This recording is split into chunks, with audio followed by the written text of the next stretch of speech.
காளி போன்ற மகாகாளி, விக்ரமாருக்கெல்லாம் தென்மேற்கு. அதுதான் சாத்வம் சொல்றான். அந்த 6 பிரிவுல சாத்தும் கும்பிட்டவங்களும் அந்த பக்கம் தான் கும்பிட்டவங்க. இதுதான் ரீசன். இது இப்படியே இப்படி இருக்குது. சில பேர் அந்த சூரியன் சௌரம் சொன்னேன் பார்த்தீங்களா?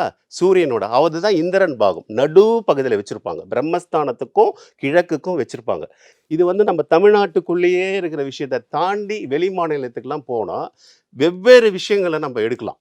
அங்க போகும்போது பார்த்தீங்கன்னா, கரெக்ட்டா இந்திர பாகத்து சூரியனுக்கும் இது பண்றது ஒரு பீப்பிள் ஒன்லி ஃபார் டிவோட்டீஸ் சன்னு தான். அவங்க வந்து அங்க வச்சுக்கலாம். சரி ரைட்டு. வடகிழக்கு இப்ப வந்தாச்சு. ஈசானியில வைக்கலாமா? வேணாவான்ட்டு. ஒரே விஷயம் தான். வடகிழக்குல நீ கும்பிடணும்னு முடிவு பண்ணிட்டன்னா, நம்ம மனசு என்னவா இருக்கணும்? என்னவா இருக்கணும்னா, அவருகிட்ட சிவன் கிட்ட போயிட்டு, இத கூட அதெல்லாம் கேட்கக்கூடாது. ஒரே ஒரு விஷயம், பிறவா வரம் வேண்டும். பற்றற்ற நிலையில் இருப்பவனுக்கு மட்டுமே சிவன். பரதேசி.